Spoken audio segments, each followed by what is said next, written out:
Brandon, it's Texas A&M week, and this has been a game that has defined Auburn's season really the last 3 years. It's not a series that has a lot of history, certainly, but for whatever reason, it has really defined the last 3 seasons. Obviously, in 2012, things were already going in a poor direction. That really solidified the fate of the 2012 season. Johnny Manziel had, for my money, the most dominant performance I've ever seen a quarterback have in a college football game in that game, and he didn't even play the whole game.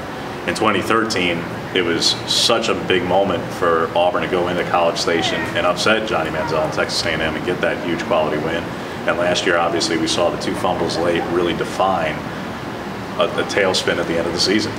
What is it about this series, and do you think it'll end up happening again? I think 1, it's just a placement on the calendar, and 2, it's 2 similar teams and programs and histories. Obviously, Auburn's won the national title, here in recent history, but they're just so similar.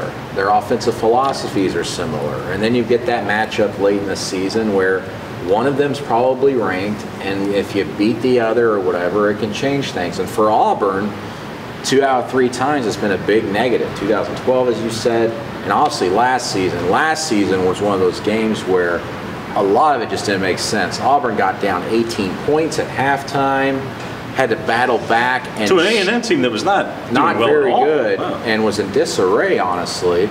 Auburn was in the top 4 at the time, coming off a victory against Ole Miss, remember, in the national title hunt, and then loses to an unranked Texas A&M team, which they should have beaten in the final minutes if not for those 2 fumbles, including one at the goal line on his own replay with Nick Marshall and Cameron Artis-Payne. Now, we're talking in the past, but here in the future, for Auburn going into this game, if they do not beat Texas A&M on the road, I know we keep saying it, but where are they going to get another SEC win?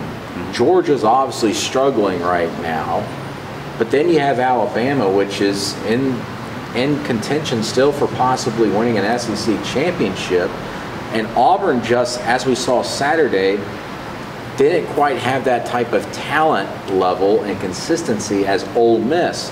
And if you're going to an A&M team that plays well at home against a quarterback, by the way, who has rushed for 100 yards in his start last week against South Carolina and only beat Carolina by 7 points, it doesn't bode well for Auburn because they struggled containing the run on the outside. Whenever Ole Miss had their success running the ball, it was mostly going to the edges, and that's Auburn's problem. And if A&M's doing that and doing it with a quarterback at home, it could be very, very tough for them there. But yes, James, this is a series, new as it is, for whatever reason, it defines Auburn's season in the way it turns out.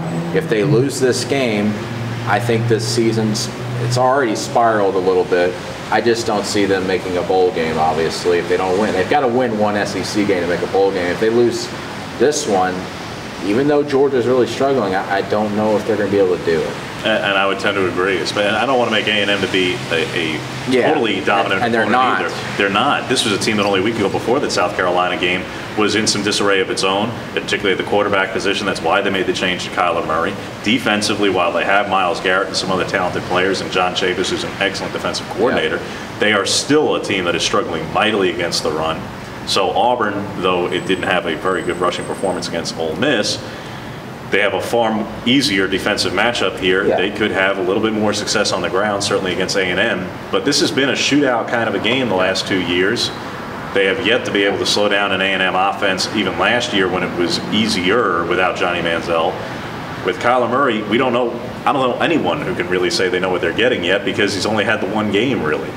So there will be probably plenty of yards and points. Auburn didn't know what they were getting last year from the Texas A&M quarterback either. Yeah, and he had a great game. So indeed, it's just one of those type of games. You know, A&M's going to be able to score points, and it's a matter of if Auburn can keep up. And Auburn right now is playing with an injured quarterback who they never expected to have to start this season, and he's going into his 6th start of his career in Sean White. And their running backs are beat up a little bit. And their defense is coming off the worst performance of the season, statistically by yards. Yes, they had some takeaways. Yeah, they had some creative pass rush. However, 558 yards allowed is by far the most in the season. So, a lot of questions, but this game always defines things late November.